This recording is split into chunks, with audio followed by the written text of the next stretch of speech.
अखिलेश यादव ने अचानक से 6 प्रत्याशी अनाउंस कर दिए, तो मुझे लगा कि शायद कांग्रेस से जरूर बात हुई होगी, लेकिन मैं दोपहर में देखता हूं लंच टाइम के बाद कि अविनाश पांडे का बयान आता है कानपुर से कि हमें तो पता ही नहीं था। ब्रजेश जी, ये तो उपचुनाव है। हरियाणा में आम चुनाव हुआ तो जब कांग्रेस ने अपने सहयोगी दल से, चाहे आम आदमी पार्टी हो चाहे समाजवादी पार्टी हो, उससे नहीं पूछा, तो अखिलेश यादव ने अगर उपचुनाव में बिना पूछे 6 प्रत्याशी उतार दिए तो इसमें कोई गठबंधन की दुहाई देकर कोई दर्द छलक जाए, कोई बात कहने का ज्यादा मतलब नहीं बनता है।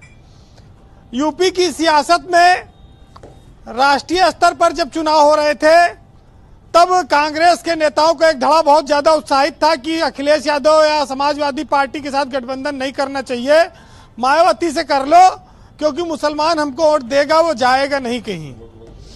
अब वो चुनाव समाप्त हो चुका है। अब विधानसभा में कांग्रेस के पास ज्यादा कुछ है नहीं।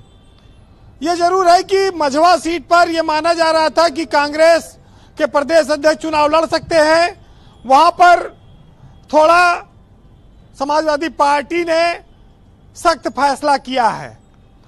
थोड़ा से रियायत हो सकती थी, वहां मझवा सीट को रोक सकते थे लेकिन रोका नहीं। आज के टिकट में अखिलेश यादव ने उस पीडीए को ज्यादा महत्व दिया है जिसका वो नारा बोलते हैं। 3 ओबीसी है, 1 दलित है, 2 मुसलमान हैं। तो ये पीडीए का जो उनका अपना संकल्प है और दलित वोटों को अपने साथ रखने का और ओबीसी को यादव के साथ जोड़ने का जो उन्होंने लोकसभा में फार्मूला अपनाया था, उस पर वो लगातार अभी भी आगे बढ़ रहे हैं। अब बात आती है हरियाणा की। ब्रजेश जी, हरियाणा ने भाजपा को जो संजीवनी दी है, मोदी और अमित शाह को भी वो एक बहुत बड़ी संजीवनी है। भाजपा एक जो लोकसभा चुनाव में हार के गम में डूब गई थी, बहुमत न आने का गम था, जो कार्यकर्ताओं के चेहरे मुरझा गए थे, वो फिर से खिल उठे हैं और उनको नई ऊर्जा के साथ अब काम करने का मौका मिलेगा। गुजरात के बाद हरियाणा ऐसा दूसरा राज्य है जहां बीजेपी ने लगातार तीसरी बार सरकार बनाई है और इस बार तो बहुमत से अकेले बनाई है। पिछली बार तो बहुमत नहीं था 2019 में। यह जरूर है कि करोड़ों लोगों की जनभावनाएं विनेश फोगाट पर केंद्रित थी, विपक्ष के भी और सत्ता पक्ष के। उसमें विनेश फोगाट जीत गई है लेकिन उनकी पार्टी चुनाव सत्ता में नहीं आ पाई, वो चुनाव हार गई। थोड़ा से लोगों को राहत है, लेकिन लोग ये बात देख लें कि चाहे पहलवानों का आंदोलन हो, चाहे विनेश फोगाट हो, चाहे किसान आंदोलन हो, हरियाणा ने इन सब चीजों को भाजपा के खिलाफ नहीं माना है।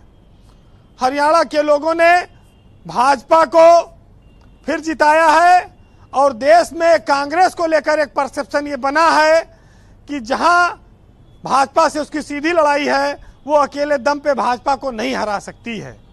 चाहे मध्य प्रदेश हो, चाहे राजस्थान हो, चाहे छत्तीसगढ़ हो, चाहे हरियाणा हो, लेकिन जहां वो सहयोगी दलों का साथ लेगी, वो उत्तर प्रदेश में अखिलेश यादव के साथ आकर उसने भाजपा को हराया। अपने मित्रों को अपमानित करके, अपने साथ के लोगों को छोटा बताकर कोई बड़ा नहीं बन सकता और सियासत में भी यह फार्मूला लागू होता है। अगर योगी आदित्यनाथ 14 सीटों पर गए थे हरियाणा में, 9 सीटें उसमें जीती है भाजपा। अगर राहुल गांधी अखिलेश यादव को 10-12 सीटों पर लिए जाते तो जो अहिरवार वोट था करीब 8-10%, उस पर भी काफी फायदा कांग्रेस को मिल जाता। लेकिन शायद जो कमलनाथ ने गलती की थी मध्य प्रदेश में, वही दीपेंद्र हुड्डा ने हरियाणा में अखिलेश यादव के लिए बोलकर कांग्रेस का एक बड़ा नुकसान किया है। ब्रजेश जी, एक ओबीसी लीडर और मुख्यमंत्री बना और जीत के आ गया। 9 साल बाद अगर किसी मुख्यमंत्री को बनाने की हिम्मत, बदलने की हिम्मत दिखाई तो भाजपा ने खट्टर को बदला और नायब सिंह सैनी को 6 महीने में कमान देकर फिर से उनको जितवा के ले आई। स्थापित कर दिया। तो ये चीजें बताती हैं कि कांग्रेस पूरी पार्टी को हुड्डा के यहाँ छोड़ आई, बाकी शैलजा से लेके तमाम सारे लोग और इस देश में नेता हैं वो किनारे रह गए। ये उनको देखना होगा कि लोकसभा में 5-5 सीटें लोकसभा की बराबर पाने वाली पार्टी विधानसभा में सब जगह एग्जिट पोल में भी जीत रही थी और अचानक से हार गई। वही हारी 3 लाल भी हरियाणा में खत्म हो गए, बंसी लाल, भजन लाल और पता नहीं देवी लाल, कितने कितने लाल। हाँ, ये तो साइडलाइंड हो गए जी, साइडलाइंड हो गए, ये इनकी तो इरेलीवेंट हो गए हैं हरियाणा में। हाँ, ये सब खत्म हो गए, औटाला चौटाला भी चले गए। अच्छा, दर्शक ये जानना चाहते हैं कि आपकी समझ क्या कहती है कि ये 6 सीट तो घोषित हो गई, एक आध सीट मिलेगी कांग्रेस को या फिर? देखिए, अब कांग्रेस को हारने के लिए सीट लेगी कांग्रेस। अब जीतने वाली कोनो सीटें नहीं बची जो कांग्रेस ले। भाई गाजियाबाद में 2 लाख वोट से भाजपा जीती है, वहां उपचुनाव हो रहा है। कुंदरकी से लेके कहीं पर और खैर वाली एक सीट है वो मिल सकती है। खैर में, खैर खुर्रा और मीरापुर, यहाँ क्या कांग्रेस लड़ेगी? ये देखिए, अब कुछ होने वाला नहीं है। लेकिन मुझको तो क्या समाजवादी पार्टी ने मध्य प्रदेश और हरियाणा का राजनीतिक इंतकाम लिया इनसे? देखिए, सपा ने सही समय पे वो चेत गई कि ये कांग्रेसी उंगली करने से बाज नहीं आएंगे। अरे और कहेंगे कि हमारे वजह से लोकसभा में अब ये भी कहेंगे कि ये भी गुस्से में।